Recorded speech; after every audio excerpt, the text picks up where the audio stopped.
Quit India লিখেছেন বিভূতিভূষণ মুখোপাধ্যায়।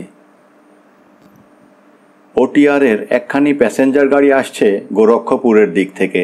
ভিড় যথেষ্ট আছে, তবে প্রথম শ্রেণীর কামরাটা একেবারে খালি। মাত্র আমি আছি আর একটি ইংরেজ যুবতী। ইংরেজ বলেই যুবতী বললাম, বয়স প্রায় 27-28 হবে। গোটা 2 স্টেশন একত্রে আসার পর তিনি একটু গল্পপ্রবণ হয়ে উঠলেন। অনেকগুলি কারণ ছিল। প্রথমত অন্য সঙ্গীর অভাব, দ্বিতীয়ত আমি সামরিক পোশাক পরিহিত, সুতরাং অতটা অপাঙ্ক্তেও নই। তৃতীয়ত যা কথাবার্তায় টের পেলাম তিনি সদ্য বিলেত হতে এসেছেন। এদেশ সম্বন্ধে কৌতূহল টাটকা, আর এখনও কৃষ্ণ বিদ্বেষটা উগ্র হতে পারেনি। নাম বললেন মিস ফ্লোরা গ্রেস। ছাপড়ার কাছাকাছি একটা জায়গায় কে একজন মিস্টার ট্রেভার কিছু জমিদারি এবং কৃষি সম্পত্তি নিয়ে আছেন, তাঁরই সাক্ষাৎকারে যাচ্ছেন। মিস গ্রেস নিজে মাস কয়েক হলো দেরাদুনের নিকটবর্তী কোনো একটি জায়গায় এক ইংরেজ বালিকা বিদ্যালয়ে শিক্ষকতা নিয়ে এসেছেন। মিস্টার ট্রেভার সম্প্রতি সেখানে শৈলবিহারে গিয়েছিলেন, আলাপ হয়, নিমন্ত্রণ রেখে এসেছিলেন। অর্থাৎ কোর্টশিপ চলছে। আন্দাজে কথাটা আমিই বললাম, তবে অত স্পষ্ট করে না। একটু হেসে বললাম, মিস্টার ট্রেভারের সৌভাগ্যে তাকে অভিনন্দন করছি যে এই নিদারুণ গ্রীষ্ম আগ্রহ থেকে আপনি তার নিমন্ত্রণ রক্ষা করতে যাচ্ছেন। মিস গ্রেসের হাসিতে একটু লজ্জা জড়িয়ে পড়ল। বললেন, কিন্তু আমি তার সৌভাগ্যকে প্রীতির চোখে দেখতে পাচ্ছি না মিস্টার মুখার্জি। যদি সৌভাগ্যই হয় সেটা, কি অসহ্য গরম, নরক একেবারে। সত্যিই অসহ্য গরম। জুন মাস, আর সময়টা দুপুরের কাছাকাছি। পাখা চলছে, কে যেন অদৃশ্য আগুন নিয়ে দেয়ালির আজিবাজি খেলছে। বললাম, কিন্তু মিস্টার ট্রেভারেরই তো এই সময় শৈলনিবাসে থাকা উচিত ছিল, তা না করে আপনাকে শুদ্ধ এই অগ্নি পরীক্ষায় টানলেন যে? মিস গ্রেসের মুখটা গম্ভীর হয়ে গেল। জানালার দিকে তাকিয়ে নিরুত্তর বসে রইলেন। বেশ একটু অপ্রস্তুত হয়ে গেলাম। কি কথা বেফাস হয়ে গেল নাকি? অথচ আসল যেখানে ঠাট্টা করলাম সেখানে তো বিরক্তির কোনো লক্ষণই দেখা গেল না। বরং এরা বেশ সময় মতো ঠাট্টাগুলো যেমন প্রীতিভরেই গ্রহণ করেন সেইভাবেই গ্রহণ করলেন। কিছু বলে সামলাতে যাওয়া ঠিক হবে কিনা ভাবছি, এমন সময় মিস গ্রেস মুখটা আবার ফিরিয়ে আনলেন। রাগ নয়, কপট রোষের অভিনয় করে বললেন, শুনুন মিস্টার মুখার্জি, সত্যি কথাটা যদি বলতেই হয় এর জন্যে দায়ী আপনারাই। একটু হেসে প্রশ্ন করলাম, কি করে তা জানতে পারি? সব দিক থেকেই। একটু ভেবে দেখলেই বুঝতে পারবেন। আমরা আপনাদের যা শান্তি ও স্বচ্ছন্দতা দিয়েছি তার বদলে আপনারা আমাদের শান্তি হরণ করতে বসেছেন। বেশি দিনের কথা নয় যে আপনাদের স্মৃতিপথ থেকে বিলুপ্ত হয়ে যাবে। এই কিঞ্চিত অধিক 100-150 বছর। একবার ভেবে দেখুন কি অবস্থা ছিল এই দেশের। যুদ্ধ বিগ্রহে দেশ ছিল ছিন্ন ভিন্ন। প্রতিটি রাজদরবার চক্রান্তের কেন্দ্র। রাস্তাঘাট নেই বললেই চলে, যা বা আছে দিনে ব্যবহারের জন্যেও নিরাপদ নয়। যানবাহন সেই আদম ইভের সময়ের কথা স্মরণ করিয়ে দেয়। আপনারা যে জগতের সর্বপুরাতন জাতিদের অন্যতম, এ কথা আমরা অস্বীকার করি না, কিন্তু যে অবস্থায় আপনারা ছিলেন তখন তাতে আফ্রিকা বা অস্ট্রেলিয়ার আদিম জাতিদের চেয়ে খুব বেশি প্রভেদ ছিল না। এর জায়গায় আমরা কি দিয়েছি একবার ভেবে দেখুন মিস্টার মুখার্জি। শক্তিমান কেন্দ্রীয় শাসন প্রতিষ্ঠিত করে প্রথমত দরবারে দরবারে চক্রান্ত আর পরস্পরের মধ্যে যুদ্ধবিগ্রহের নিরসন করেছি।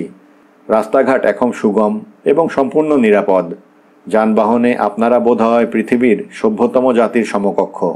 সভ্যতা আর বৃষ্টির দিক দিয়েও দেখুন, আমাদের প্রবর্তিত বিশ্ববিদ্যালয়ের সৃষ্ট আপনাদের কবি, বৈজ্ঞানিক জগতের শ্রেষ্ঠ পুরস্কার নোবেল প্রাইজ পর্যন্ত অর্জন করে নিয়ে এসে আপনাদের দেশকে গৌরবান্বিত করেছেন।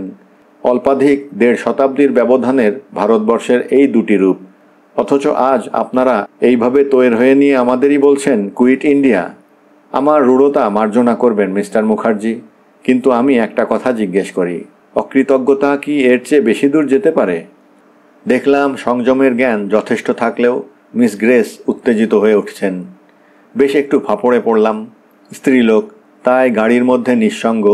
ওর বাধা গতের মতো তর্কগুলোর উত্তর দিতে তো পারলাম না। এমনকি নোবেল প্রাইজ পাওয়া নিয়ে যে সাংঘাতিক ভ্রান্ত ধারণা রয়েছে সেটাও দূর করতে কেমন যেন একটা দুরূহ সংকোচ বোধ হলো। ঠান্ডা করবার জন্যই বললাম, একটা জাত স্বাধীনতার জন্য ব্যাকুল হয়ে উঠেছে মিস গ্রেস। তাদের দোষ ত্রুটি বা আতিশয্যগুলো আপনাদের মতো স্বাধীনতাপ্রিয় মানুষদের একটু ক্ষমার চোখেই দেখা উচিত নয় কি? মনটা বোধহয় একটু ভিজে থাকবে, কেননা মিস গ্রেস আর করলেন একটু নরম সুরেই, কিন্তু বলার সঙ্গে সঙ্গে আবার সেই রকম উত্তেজিত হয়ে উঠলেন, হয়তো একটু বেশি। বললেন, তর্কের খাতিরে আপনার কথাটা মেনে নিলেও এটা আপনাকে খোলাখুলি জানিয়ে দেওয়াই ভালো মনে করি মিস্টার মুখার্জি, যে আপনারা একটা ধুয়ো তুলেছেন বলেই যে আমরা এ দেশ ছেড়ে চলে যাব, এটা আপনারা যেন স্বপ্নেও না ভাবেন। আপনাদের গলার জোর থাকতে পারে, কিন্তু তর্কের মধ্যে কোনো জোর নেই। আর আমাদের জাত যদি কোনো জিনিসকে মর্যাদা দিতে অভ্যস্ত থাকে, তো তা তর্কের সারবত্তা, কণ্ঠের শক্তি নয়। কণ্ঠশক্তি নিয়োগ করার মধ্যে একটি মাত্র উদ্দেশ্য থাকতে পারে মিস্টার মুখার্জি, ভয় দেখানো। যে জাত নিজের শক্তি এবং অধ্যাবসায়ের গুণে অর্ধেক পৃথিবীতে তার উপনিবেশ স্থাপন করল, সে কি এতই ভয়প্রবণ যে আপনাদের গলাবাজিতেই তাদের অধিকার ছেড়ে পালিয়ে যাবে? একটু না টুকে পারলাম না, তবে যতটা সম্ভব রমণী শ্রুতির উপযোগী করেই বললাম, মাফ করবেন মিস গ্রেস, পৃথিবীতে আপনাদের সবচেয়ে বড় সাম্রাজ্য, জাতি হিসেবে সবচেয়ে বড় বিধানদাতা অর্থাৎ ল গিভার বলে আপনাদের একটা খ্যাতিও আছে। তাই জিজ্ঞেস করছি, অধিকার জিনিসটা এলো আপনাদের কোথা থেকে? আপনি বিদুষী, অধিকারের মূলে যা যা থাকে তা তো নিশ্চয়ই আপনার অজ্ঞাত নয়। উল্টো ফল হলো, মিস গ্রেস একরকম অসংযত হয়ে উঠলেন, মুখ একেবারে সিঁদুরবর্ণ হয়ে উঠল, ওষ্ঠাধর মাঝে মাঝে কেঁপে উঠতে লাগল। যে তর্কের সারবত্তার ওপর এত শ্রদ্ধা, তার ধার দিয়েও না গিয়ে বললেন, দেখুন মিস্টার মুখার্জি, অধিকার সম্বন্ধে পাঠ আমাদের অন্যের কাছ থেকে নিতে হবে না, সে জ্ঞান আমাদের যথেষ্টই আছে, এবং আমাদের অধিকার কি করে রক্ষা করতে হয় তা আমরা ভালো রকমই জানি। তাহলে কথাটা আরও একটু স্পষ্ট করেই বলি, মিস্টার ট্রেভার আর আমার মধ্যে বাগদান হয়ে গেছে। কংগ্রেস গভর্নমেন্ট ফিরে আসায়, আবার কুইট ইন্ডিয়া রব ওঠায়, এবং আপনি যে ওই অধিকারের কথা বললেন সে প্রশ্ন নিয়েও চারদিকে গুনগুন ওঠায় তাকে তাড়াতাড়ি এই অগ্নিকুণ্ডে নিজের জমিদারিতে ফিরে আসতে হয়েছে। আশা ছিল যুক্তির জয় হবে, তা তার যে কখানি চিঠি পেয়েছি তার প্রত্যেকটিতেই এই খবর যে অবস্থা দিন দিনই খারাপ হয়ে উঠছে। শেষে আমি পর্যন্ত অভীষ্ট হয়ে এই চলেছি। কেন তা আন্দাজ করতে পারেন? দীর্ঘ উচ্ছ্বাসে বেশ বিপর্যস্তই হয়ে পড়লাম। বললাম, আজ্ঞে না, কই আন্দাজ করতে পারছি না তো কিছু। অর্থাৎ এবার ভালো মন্দ কিছুই বললাম না, যদি এভাবেই উত্তাপটা কমে। কিছু না। মিস গ্রেস এবার দৃষ্টিতে খানিকটা শাসনের ভাব মিশিয়ে বললেন, ইংরেজ রমণী হিসেবে আমি তার বিপদে তার পাশে গিয়ে দাঁড়াতে যাচ্ছি মিস্টার মুখার্জি, কিন্তু আমার মনের মধ্যে একটা সংকল্প নিয়ে, যদি তিনি ভয়ে বা অন্য কোনো কারণে এদের অন্যায় আবদারে নিজের অধিকার ছেড়ে সরে দাঁড়ান, তো তাকে আরও একটি জিনিসের মায়া ছাড়তে হবে। মিস গ্রেস আমার সপ্রশ্ন দৃষ্টির দিকে চেয়ে থেকে বললেন, অর্থাৎ আমায়। আমি যাচ্ছি, হয় আমাদের এনগেজমেন্ট দৃঢ় করে আসব, না হয় একেবারেই চিরতরে ভেঙে দিয়ে আসব। তাকে প্রশ্রয় দেওয়ায় আমি অভ্যস্ত নই। আপনাদের অধিকার আমাদের চেয়ে যে বেশি তা সাব্যস্ত করতে হলে আমরা খুব বিশ্বাসজনক প্রমাণ চাই মিস্টার মুখার্জি। যদি মনে করেন মুখে কুইট ইন্ডিয়া বললেন আর আমরা তল্পিতল্পা বেঁধে। এমন সময় গাড়িটা একটা স্টেশনে এসে পড়ল, এবং প্রায় সঙ্গে সঙ্গেই আমাদের কামরায় যেন একটা বিপর্যয় ঘটে গেল। গাড়ির দুই পাশের দোর জানলা দিয়ে দুইটা যাত্রীদল পিলপিল করে ঢুকে পড়ে গাড়িটা একেবারে ভর্তি করে ফেলল। কেউ নিজের শক্তিতে উঠল, কাউকে ভেতর থেকে টেনে তুলল, কাউকে বাইরে থেকে ঠেলে তুলল। নানা রকমে ছোট বড় জিনিসপত্র এসে যেখানে সেখানে পড়তে লাগলো, এবং মিনিট দুয়েকের মধ্যে অমন যে খালি কামরাটা, তাতে তিল ফেলবার ঠাঁই রইল না। ছোট স্টেশন, ইতিমধ্যে ট্রেনটা হুইসেল দিয়ে ছেড়ে দিল, এবং গোলমাল যে হচ্ছিল সেটাকে ছাপিয়ে ভিতর এবং বাইরে থেকে একটি চিৎকার উঠল, বর ওঠেনি, বর ওঠেনি, বর ছেড়ে গেছে। কয়েকজন দুই ধার থেকে অ্যালার্ম চেন টেনে ধরল, এবং গাড়িটা ভালো করে থামবার আগেই দুই দিকের জানলা গলে দুইটি বর দুই দিক থেকে হাতে হাতে পাজায় পাজায় গাড়ির মাঝখানে এসে পড়ল। গাড়ি আবার ছাড়তে যেটুকু বিলম্ব হলো, তাতে সবাই আরও কতকগুলো লোককে গেদে গেদে দুই দিক থেকে চালান করে দিল। মিস গ্রেস একেবারে হতভম্ব হয়ে গেছেন। খানিকটা যে ভীত সেটা বেশ বোঝা যায়। অত যে উচ্ছ্বসিত হয়ে উঠেছিলেন, মুখে একেবারে রা নেই, শুধু বিস্ফারিত নেত্রে সব কিছু দেখছেন। ভিড় বাড়ার সঙ্গে সঙ্গে আমি তাকে কোণের জায়গাটিতে বসে নিজে পাশে বসেছি এবং মাঝখানে আমাদের দুইজনের সুটকেস রেখে একটি অন্তরালের সৃষ্টি করে দিয়েছি।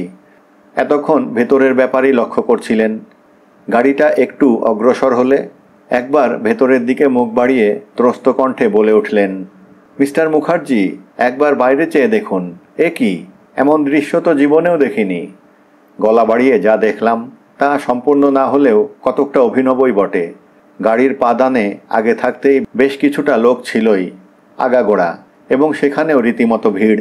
তার উপর যা সমস্ত দৃশ্যটাকে আরও দর্শনীয় করে তুলেছে তা ভিড়ের গায়ে বিলম্বমান নানা রকম বাজনা, ঢাক, জয় ঢাক, বড় বড় করতাল, ক্ল্যারিনেট, কর্নেট, আরও সব জটিল বিলাতি বাজনা, ব্যাকপাইপ, দেশি ঢোল, ঢাক, সানাই, রামসিঙা, রকমারি ব্যাপার একেবারে।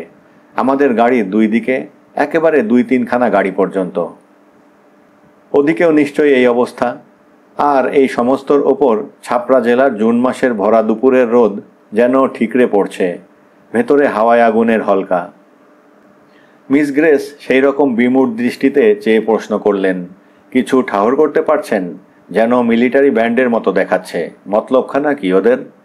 বেশ বোঝা যায় আগস্ট বিদ্রোহের আতঙ্কের নূর রয়েছে কণ্ঠে। বললাম, না, অন্য ব্যাপার কিছু নয় মিস গ্রেস।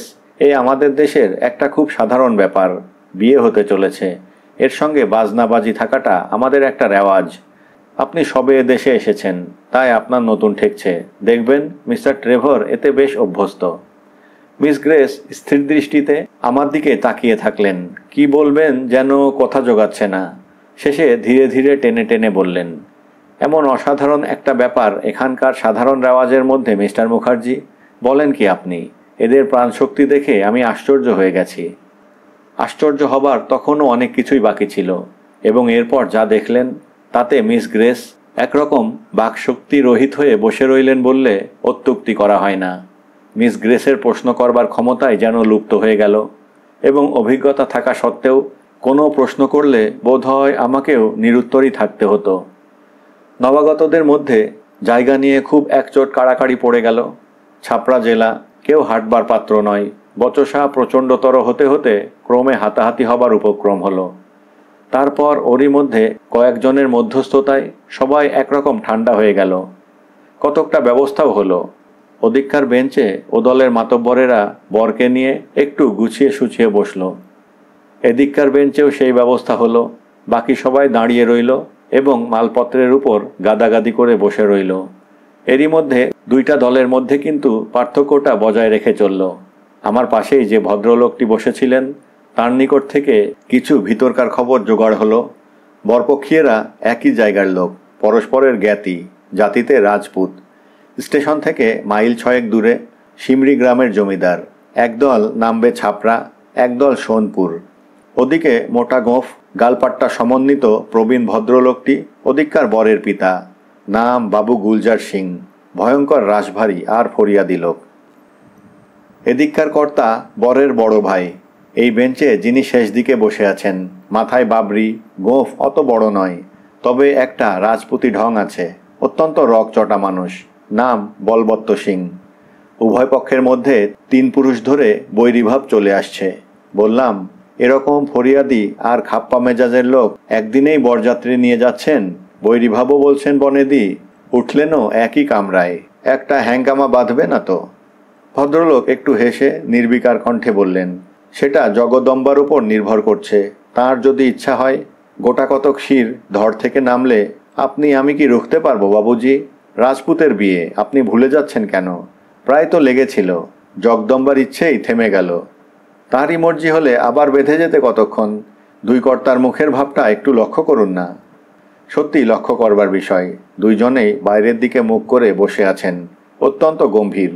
ওরই মধ্যে ঘাড় ফিরিয়ে কয়েকবার পরস্পরের দিকে তাকিয়ে দেখলেন। বার দুয়েক বোধ হয় চোখাচোখিও হয়ে গেল। তাতে মুখ দুটো আরও গম্ভীর হয়ে উঠল। ভেতরে খুব উগ্র রকম কোনো চিন্তাভাবনা চলছে। মেম সাহেব নিথর নিস্তব্ধ হয়ে বসে আছেন।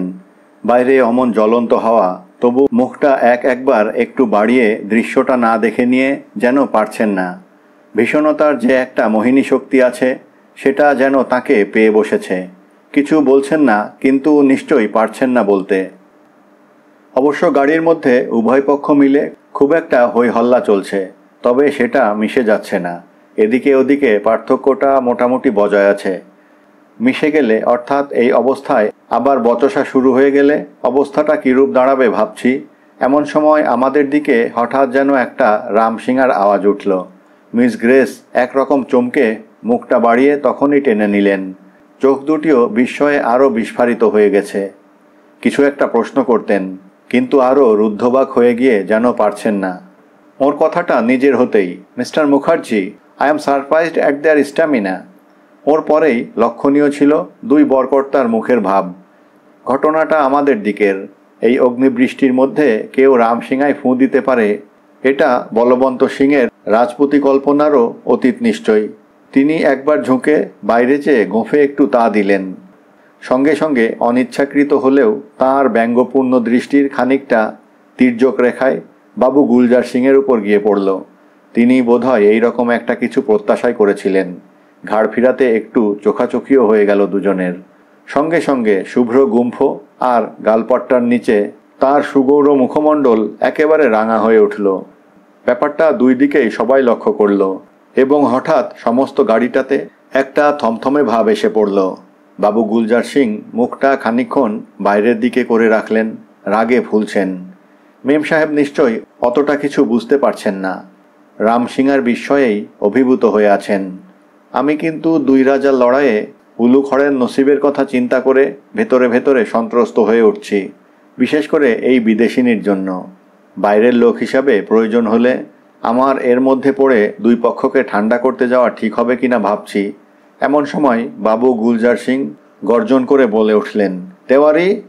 এই প্রথম তার কণ্ঠস্বর শুনলাম। শুনবার জিনিস বটে। ডাকটা সবার কণ্ঠেই প্রতিধ্বনিত হয়ে উঠল। দরজার কাছে গরিব পরবর বলে একটা প্রত্যুত্তর হলো, এবং একটি লোক ভিড় ঠেলে হন্তদন্ত হয়ে সামনে এসে কুর্নিশ করে দাঁড়ালো। যেমনই লম্বা তেমনই আড়ে, মাথায় গোলাপি রঙের বিরাট সাফা, হাতে পেতলের বাঁধানো লাঠি, পাশে ঘুঁটি দেওয়া পাঞ্জাবির ওপর সোনার তাগার একটা মালা। এ তরফেও হুকুমের প্রত্যাশায় সবাই বাবু বলবন্ত সিংয়ের মুখের দিকে তাকিয়ে আছে। শ্রাদ্ধটা কিন্তু ওদিকে গড়ালো না। সবাই একটু বেশি প্রত্যাশা করে বসেছিল।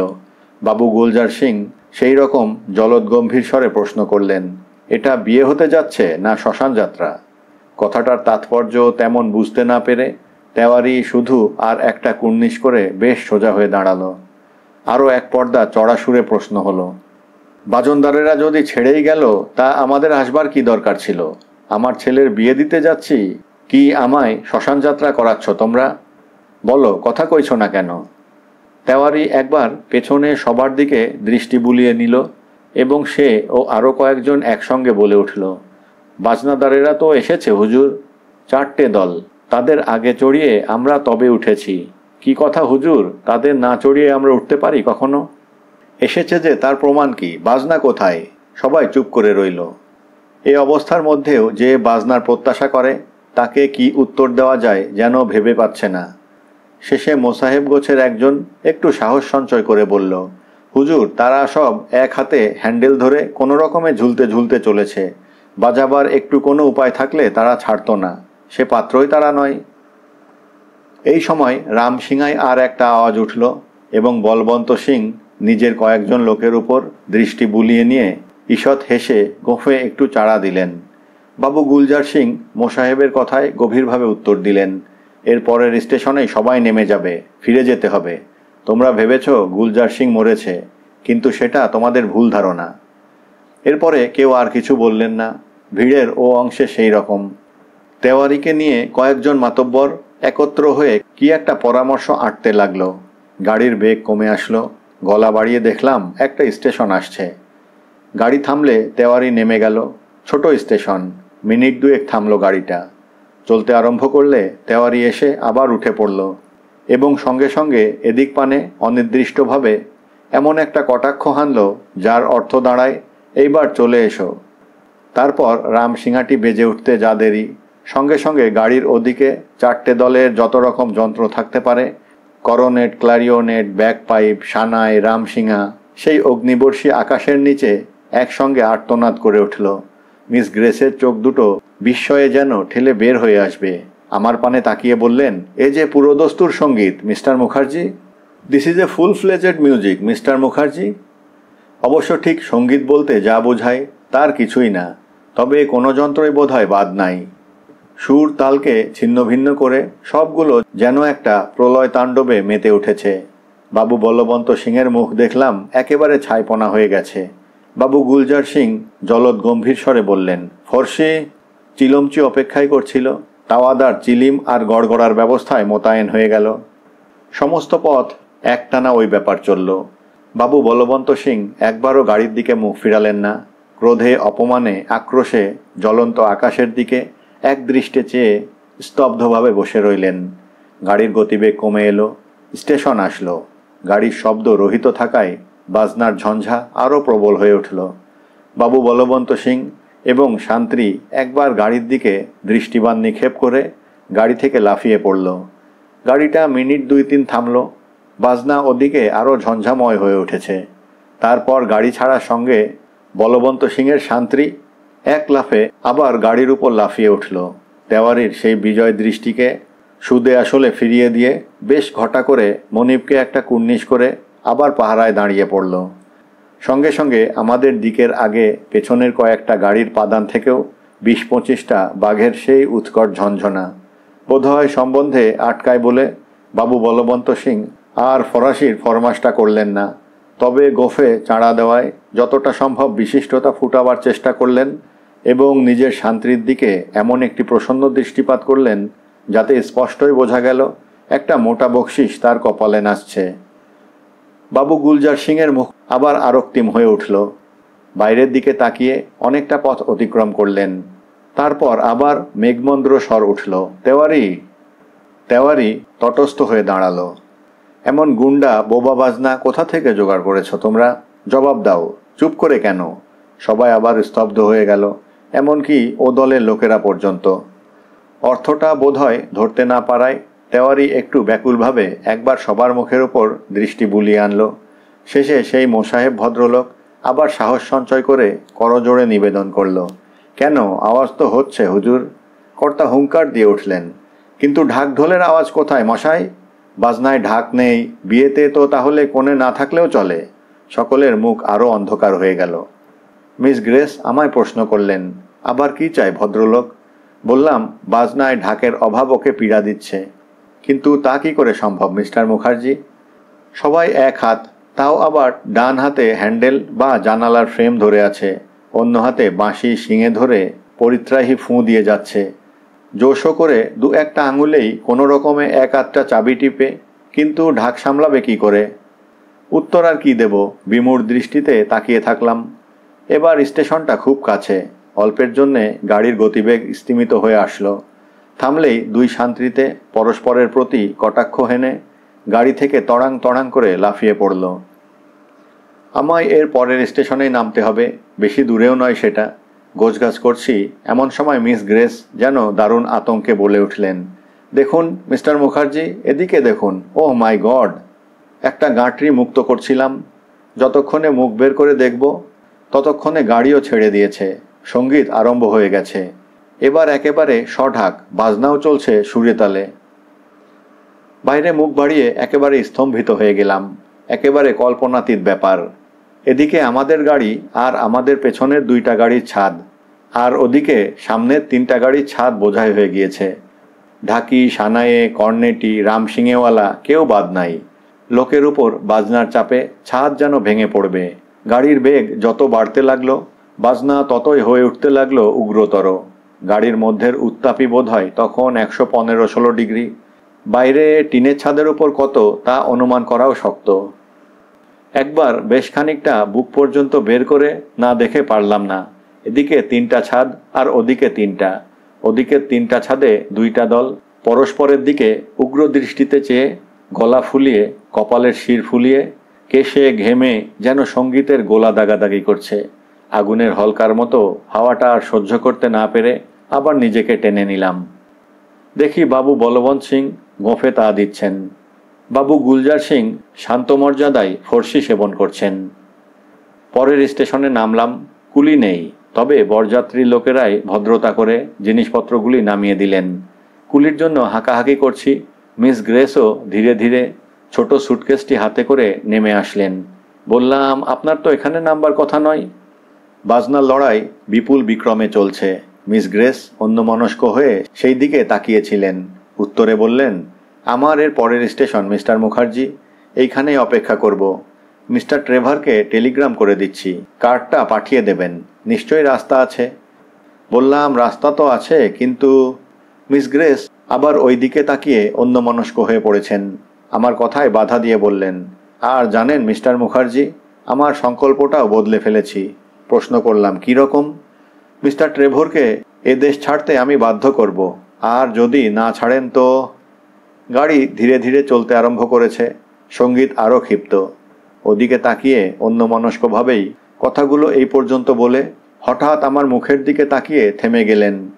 মিস্টার ট্রেভরকে কেন যে এ দেশ ছাড়তে বাধ্য করবেন, অধিকার জ্ঞান হঠাৎ কেন এত শিথিল হলো, সে বিষয়ে আর কিছুই টের পাওয়া গেল না। ধন্যবাদ।